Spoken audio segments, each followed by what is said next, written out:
भीमराव अंबेडकर क्यों नहीं कहते थे गांधी को महात्मा? सूचना सिर्फ मान्यताओं और जानकारियों पर आधारित है। यहाँ ये बताना जरूरी है कि यह मेरा वीडियो किसी भी तरह की मान्यता, जानकारी की पुष्टि नहीं करता है।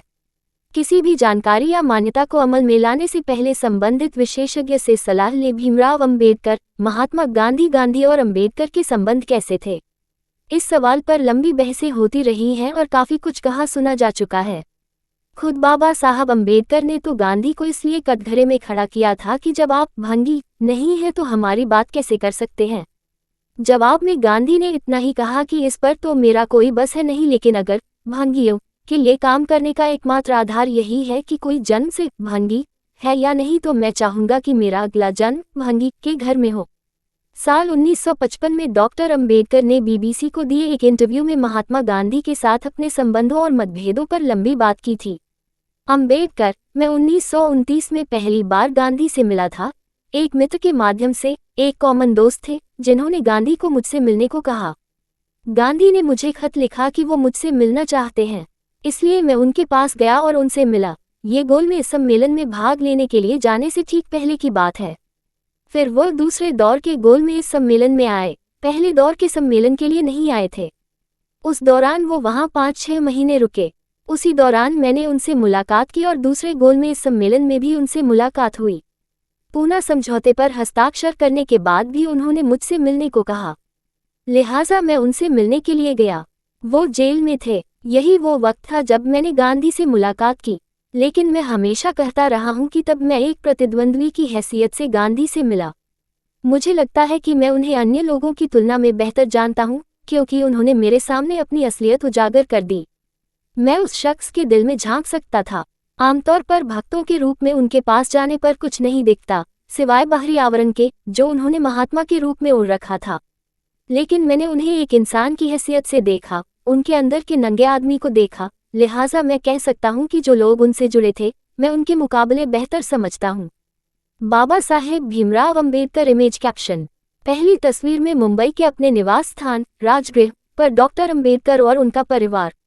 बाईं ओर से उनके पुत्र यशवंत अंबेडकर, पत्नी रमाबाई अंबेडकर, भाभी लक्ष्मीबाई, भतीजा मुकुंदराव और उनका प्यारा कुत्ता टॉबी। राजगृह में अंबेडकर फरवरी 1934 में रहने के लिए आए थे। फोटो साभारा दीक्षा भूमि, नागपुर और लोकवाङ्मय प्रकाशन। सवाल, आपने जो भी देखा उसके बारे में संक्षेप में क्या कहेंगे? अंबेडकर, खैर शुरू में मुझे यही कहना होगा कि मुझे आश्चर्य होता है जब बाहरी दुनिया और विशेषकर पश्चिमी दुनिया के लोग गांधी में दिलचस्पी रखते हैं। मैं समझ नहीं पा रहा हूँ। वो भारत के इतिहास में एक प्रकरण था, वो कभी एक युग निर्माता नहीं थे। गांधी पहले से ही इस देश के लोगों के ज़हन से गायब हो चुके हैं। उनकी याद इसी कारण आती है कि कांग्रेस पार्टी उनके जन्मदिन या उनके जीवन से जुड़े किसी अन्य दिन सालाना छुट्टी देती है। हर साल सप्ताह में 7 दिनों तक एक उत्सव मनाया जाता है। स्वाभाविक रूप से लोगों की स्मृति को पुनर्जीवित किया जाता है, लेकिन मुझे लगता है कि अगर ये कृत्रिम सांस नहीं दी जाती तो गांधी को लोग काफी पहले भुला चुके होते। Baba Saheb Bhimrao Ambedkar image caption. औरंगाबाद में महाविद्यालय की इमारत के शिलान्यास के बाद अंबेडकर डॉक्टर राजेंद्र प्रसाद को वेरुल की गुफाएं दिखाने ले गए। तस्वीर 1 सितंबर 1951 की है। फोटो। तस्वीर 1 सितंबर 1951 की है। फोटो साभारा दीक्षा भूमि, नागपुर और लोकवाङ्मय प्रकाशन। छोड़कर पॉडकास्ट आगे बढ़े। सवाल, क्या आपको ऐसा नहीं लगता कि उन्होंने मूलभूत बदलाव किए? आम्बेडकर, नहीं, कभी नहीं, बल्कि वो हर समय दोहरी भूमिका निभाते थे। उन्होंने युवा भारत के सामने 2 अखबार निकाले।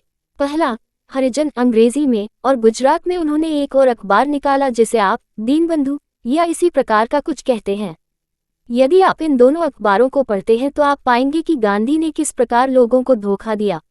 अंग्रेजी समाचार पत्र में उन्होंने खुद को जाति व्यवस्था और अस्पृश्यता का विरोधी और खुद को लोकतांत्रिक बताया, लेकिन अगर आप गुजराती पत्रिका को पढ़ते हैं तो आप उन्हें अधिक रूढ़िवादी व्यक्ति के रूप में देखेंगे। वो जाति व्यवस्था, वर्णाश्रम धर्म या सभी रूढ़िवादी सिद्धांतों के समर्थक थे जिन्होंने भारत को हर काल में नीचे रखा है। दरअसल किसी को गांधी के हरिजन में दिए गए बयान और गुजराती अखबार में दिए उनके बयानों का तुलनात्मक अध्ययन करके उनकी जीवनी लिखनी चाहिए। गुजराती पेपर के 7 खंड हैं। पश्चिमी दुनिया सिर्फ अंग्रेजी पेपर पढ़ती है, जहां गांधी लोकतंत्र में विश्वास रखने वाले पश्चिमी लोगों के सम्मान में खुद को बनाए रखने के लिए लोकतांत्रिक आदर्शों की वकालत कर रहे थे। लेकिन आपको ये भी देखना होगा कि उन्होंने वास्तव में अपने स्थानीय पेपर में लोगों से क्या बात की थी। ऐसा लगता है कि किसी ने इसका कोई संदर्भ नहीं लिया है। उनकी जितनी भी जीवनियां लिखी गई हैं, वो उनके हरिजन और युवा भारत पर आधारित हैं और गांधी के गुजराती लेखन के आधार पर नहीं। Baba Saheb Bhimrao Ambedkar image caption. तस्वीर नेपाल की राजधानी काठमांडू में 20 नवंबर 1956 को आयोजित बौद्ध व्रात संघ की चौथी परिषद में अंबेडकर ने नेपाल नरेश महेंद्र और महास्थिर चंद्रमणि की उपस्थिति में अपना प्रख्यात भाषण बुद्ध और कार्ल मार्क्स दिया। फोटो साभारा दीक्षा भूमि, नागपुर और लोकवाङ्मय प्रकाशन। सवाल, फिर जाति संरचना में हरिजन को भगवान के रूप में प्रस्तुत करने के पीछे उनका असली इरादा क्या था? अंबेडकर, वो सिर्फ ऐसा चाहते थे। अनुसूचित जाति के बारे में दो चीजें हैं। हम अस्पृश्यता समाप्त करना चाहते हैं, लेकिन साथ ही हम ये भी चाहते हैं कि हमें समान अवसर दिया जाना चाहिए ताकि हम अन्य वर्गों के स्तर तक पहुंच सकें। अस्पृश्यता को बिल्कुल धो देना कोई अवधारणा नहीं है। हम पिछले 2000 वर्षों से अस्पृश्यता को धो रहे हैं। किसी ने इसके बारे में चिंता नहीं की है। हाँ, कुछ कमियां हैं जो बहुत हानिकारक हैं। उदाहरण के लिए, लोग पानी नहीं ले सकते हैं। लोगों के पास खेती करने और अपनी आजीविका कमाने के लिए भूमि नहीं हो सकती है। लेकिन उससे भी महत्वपूर्ण अन्य चीजें हैं, अर्थात देश में उनकी स्थिति एक समान होनी चाहिए और उनके पास उच्च पदस्थ होने के अवसर भी होने चाहिए, ताकि न केवल उनकी गरिमा बढ़े, बल्कि वो रणनीतिक स्थितियों में रहते हुए अपने लोगों की रक्षा कर सकें। गांधी इस विचार के बिल्कुल विरुद्ध थे, बिल्कुल खिलाफ। Baba Saheb Bhimrao Ambedkar image caption. मुंबई प्रदेश शेड्यूल कास्ट्स फेडरेशन और समाजवादी पार्टी की ओर से बोरीबंदर रेलवे स्टेशन पर आयोजित उनके स्वागत कार्यक्रम का एक हंसमुख पल। राय बहादुर सीके बोले के बैठने की जगह न होने के कारण अंबेडकर ने उन्हें अपनी गोद में बिठा लिया। उनके साथ में माय अंबेडकर। फोटो साभारा दीक्षा भूमि, नागपुर और लोकवाङ्मय प्रकाशन। सवाल, वो गांधी मंदिर में प्रवेश होने जैसे मुद्दों से संतुष्ट थे। अंबेडकर वो मंदिर में प्रवेश का अधिकार देना चाहते थे। अब हिंदू मंदिरों की कोई परवाह नहीं करता। अस्पृश्य इस बात को अच्छी तरह समझ चुके हैं कि मंदिर जाने का कोई परिणाम नहीं है। वो अस्पृश्य ही बने रहेंगे, चाहे वो मंदिर जाए अथवा नहीं। उदाहरण के लिए, लोग अछूतों को रेलवे में यात्रा करने की इजाजत नहीं देते। अब उन्हें कोई फर्क नहीं पड़ता, क्योंकि रेलवे उनके लिए अलग से कोई व्यवस्था नहीं करने जा रही। वो ट्रेन में एक साथ यात्रा करते हैं। जब भी रेल में हिंदू और अस्पृश्य साथ यात्रा करते हैं तो वो अपनी पुरानी भूमिका में होते हैं। Baba Saheb Bhimrao Ambedkar image caption. कानून मंत्री doctor Ambedkar Hindu code bill पर संसद में चर्चा करते हुए। फोटो साभारा दीक्षा भूमि, नागपुर और लोकवाङ्मय प्रकाशन। सवाल, तो क्या आप कहना चाहते हैं कि गांधी रूढ़िवादी हिंदू थे? अंबेडकर, हाँ, वो बिल्कुल रूढ़िवादी हिंदू थे। वो कभी एक सुधारक नहीं थे। उनकी ऐसी कोई सोच नहीं थी। वो अस्पृश्यता के बारे में सिर्फ इसलिए बात करते थे।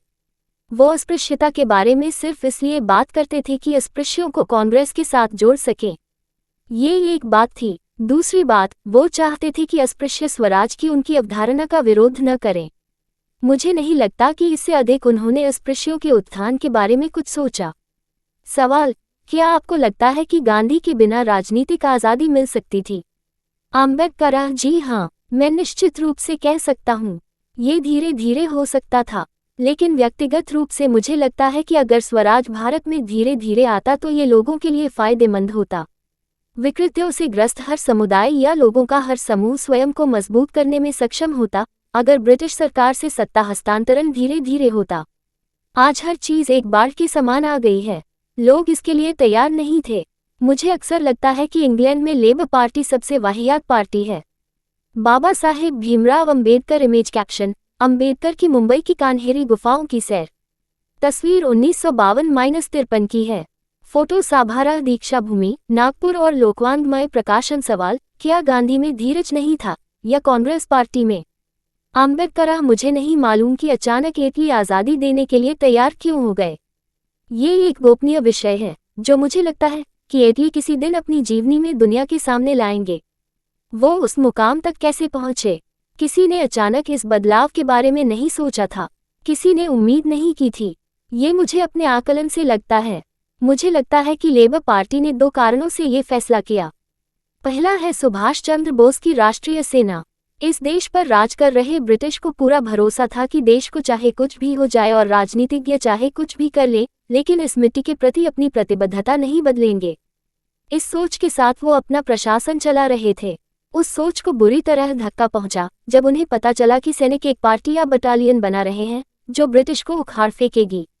मुझे लगता है कि ऐसे में ब्रिटिश इस नतीजे पर पहुंचे कि अगर उन्हें भारत पर शासन करना है तो इसका इकलौता आधार ब्रिटिश सेना से संचालन हो सकता है। 1857 की बात करें, जब भारतीय सैनिकों ने ईस्ट इंडिया कंपनी के खिलाफ विद्रोह कर दिया था। उन्होंने पाया कि ब्रिटिश के लिए ये संभव नहीं होगा कि वो भारत में लगातार इतनी यूरोपीय सेना मुहैया कराते रहें जिसके जरिए शासन किया जा सके। दूसरी बात जो मुझे लगती है, हालांकि मेरे पास ऐसा सबूत नहीं है, लेकिन मैं सोचता हूं कि ब्रिटिश सैनिक सेना को फौरन समाप्त करना चाहते थे ताकि वो नागरिक पेशे अपना सकें। आप जानते हैं कि सेना को धीरे धीरे कम करने के पीछे कितनी नाराजगी थी, क्योंकि जिन्हें सेना से नहीं निकाला गया था वो सोचते थे कि जिन लोगों को सेना से निकाल दिया गया है वो उनका नागरिक पेशा हथिया रहे हैं और उनके साथ कितनी नाइंसाफी हो रही है।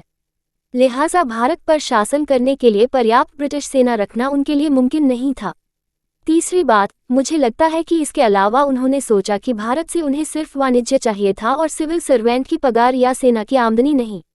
ये तुच्छ चीजें थीं। व्यापार और वाणिज्य के रूप में इनका बलिदान करने में कोई हर्जा नहीं था। भारत आज़ाद हो जाए या उसकी स्थिति स्वीकृत डोमेन या उससे कमतर हो, लेकिन व्यापार और वाणिज्य बना रहना चाहिए। मैं इसके बारे में सुनिश्चित नहीं हूँ, लेकिन मुझे व्यक्तिगत रूप से लगता है लेबर पार्टी की मंशा यही रही होगी। बाबा साहेब भीमराव अंबेडकर। इमेज कैप्शन, औरंगाबाद की एक कोर्ट में अंबेडकर। औरंगाबाद बार एसोसिएशन ने उनको आमंत्रित किया था। तस्वीर की तारीख 28 जुलाई 1950। फोटो साभारा दीक्षा भूमि, नागपुर और लोकवाङ्मय प्रकाशन। सवाल, पूना समझौते की बात करते हैं। आप उस समझौते में शामिल थे। क्या आपको याद है कि उस दौरान गांधी से आपकी क्या बातचीत हुई? अंबेडकर, हल्के स्वर में, हाँ, मैं ये बात अच्छी तरह जानता था। ब्रिटिश सरकार ने मैकडोनल्ड के दिए मूल प्रस्ताव में मेरा सुझाव मान लिया था। मैंने कहा था कि हम एक समान निर्वाचित प्रतिनिधि चाहते हैं ताकि हिंदुओं और अनुसूचित जातियों के बीच दरार बनी रहे। हमें लगता है कि अगर आप एक समान निर्वाचन प्रतिनिधि उपलब्ध कराते हैं तो हम समाहित हो जाएंगे और अनुसूचित जाति के नामित वास्तव में हिंदुओं के गुलाम बन जाएंगे, आज़ाद नहीं रहेंगे। अब मैंने राम से मैकडोनल्ड से कहा कि वो इसी विषय को आगे बढ़ाना चाहते हैं। हमें अलग निर्वाचन प्रतिनिधि और आम चुनाव में अलग मत दें, ताकि गांधी ये नहीं कह सके कि हम चुनाव के मामले में अलग हैं। हम चुनाव के मामले में अलग हैं। पहले मेरी सोच यही थी कि पहले 5 वर्ष हम हिंदुओं से अलग रहें, जिसमें कोई व्यवहार, कोई संवाद न हो। ये सामाजिक और आध्यात्मिक कदम होता। आप एक आम मतदाता में भागीदारी के चक्र में क्या देख सकते हैं? इन कठिनाइयों को दूर करने के लिए आप जिस अलगाववाद के बारे में सोचते हैं वो सदियों से बड़ी है।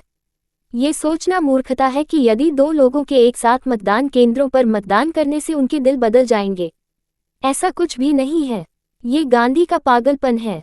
खैर, इसे अलग रखा जाना चाहिए। इस तरह की व्यवस्था में अस्पृश्यों से मतदान कराते हैं तो आप उन्हें उसी अनुपात की अपनी आबादी का प्रतिनिधित्व करने देते हैं ताकि मतदान पर बल मिले और प्रतिनिधि पर नहीं, ताकि गांधी और अन्य लोग शिकायत न कर सकें। राम से मैकडोनल्ड ने इसे स्वीकार कर लिया। ये वास्तव में मेरा सुझाव था। मैंने नेपल से उन्हें पत्र लिखा था। मैं चाहता था कि वो यही करें ताकि कोई समस्या न हो। उन्होंने यही किया, हमें अलग से निर्वाचन क्षेत्र और आम चुनाव में मतदान का अधिकार दिया। लेकिन गांधी नहीं चाहते थे कि हम अपने वास्तविक प्रतिनिधियों को भेजें। लिहाजा वो समझौते में अलग निर्वाचन क्षेत्र को नहीं जोड़ना चाहते थे और अनशन पर चले गए। फिर ये मेरे ऊपर आ गया। ब्रिटिश सरकार ने कहा कि अगर आप समझौता नहीं मानना चाहते तो हमें कोई ऐतराज नहीं है, लेकिन हम समझौता स्वयं समाप्त करना चाहते थे। हमने समझौता छोड़ दिया। हमने हर वो चीज़ छोड़ दी जो सर्वश्रेष्ठ थी।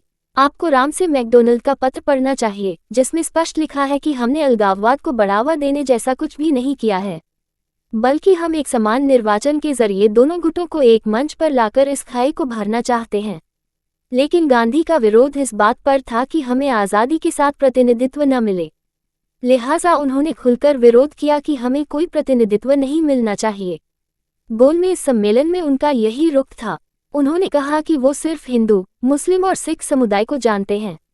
संविधान में सिर्फ इन्हीं 3 समुदायों को राजनीतिक प्रतिनिधित्व मिलना चाहिए। लेकिन ईसाई, एंग्लो इंडियंस, अनुसूचित जाति के लिए संविधान में कोई जगह नहीं। उनके मुताबिक इन लोगों को आम लोगों के साथ मिश्र कर देना चाहिए। मैं जानता हूं कि उनके सभी दोस्त इस सोच को मूर्खता बता रहे थे। इस विषय पर उनके दोस्तों ने ही उनका विरोध किया। अगर सिख और मुसलमानों को विशेष प्रतिनिधित्व दिया जाता है, जो राजनीतिक और आर्थिक रूप से हजारों गुना बेहतर स्थिति में हैं, तो अनुसूचित जाति और ईसाइयों को कैसे छोड़ा जा सकता है? उनका यही कहना था कि आप लोग हमारी समस्या नहीं समझते। वो बस यही कहते थे। इस मुद्दे पर उनके गहरे मित्र अलेक्जेंड्रिया का उनसे खासा झगड़ा हुआ, जैसा उन्होंने मुझे बताया। एक फ्रेंच महिला, जो उनकी अनुयायी थी, मैं उसका नाम भूल गया, उसने भी गांधी से जमकर झगड़ा किया कि हम इस सोच को समझ नहीं पा रहे। या तो आप कहें कि हम किसी को कुछ नहीं देंगे और एक सामान्य प्रक्रिया होनी चाहिए। हम इस बात को समझ सकते हैं कि आप इसमें लोकतांत्रिक प्रक्रिया देखते हैं, लेकिन ये कहना कि मुसलमानों और सिखों को प्रतिनिधित्व देना और अनुसूचित जातियों को नहीं, अजीब लगता है। वो कोई जवाब नहीं दे पाए। कोई जवाब नहीं। हमने ये उपाय सुझाया था। शुरू में उन्होंने भी इसे स्वीकार नहीं किया। जब उन्होंने खत में लिखा, राम से मैकडोनल्ड ने कहा कि अनुसूचित जातियों के पास कुछ भी नहीं है, कोई प्रतिनिधित्व नहीं है। फिर उनके दोस्तों ने ही कहा कि वो ज़रूरत से ज़्यादा कर रहे हैं और इसमें कोई उन्हें समर्थन नहीं देगा। फिर मालवीय और अन्य लोग मेरे पास आए और कहा कि क्या आप इस समस्या के समाधान में हमारी मदद नहीं कर सकते? मैंने कहा कि हमने ब्रिटिश शासन से जो पाया है, उसकी बलि चढ़ाकर आपकी मदद नहीं करना चाहते। बाबा साहेब भीमराव अंबेडकर इमेज कैप्शन, अपने शिक्षण संस्थान के विद्यार्थियों का राजनैतिक ज्ञान परिपक्व हो। इस सिलसिले में अंबेडकर ने मुंबई के सिद्धार्थ महाविद्यालय की विद्यार्थी संसद में 11 जून 1950 को हिंदू कोड बिल के समर्थन में भाषण दिया। फोटो साभारा दीक्षा भूमि, नागपुर और लोकवाङ्मय प्रकाशन। सवाल, और आप अपने विचार पर टिके रहे? अंबेडकर, हल्के स्वर में, जैसा मैंने कहा कि मैंने दूसरा विकल्प सुझाया था।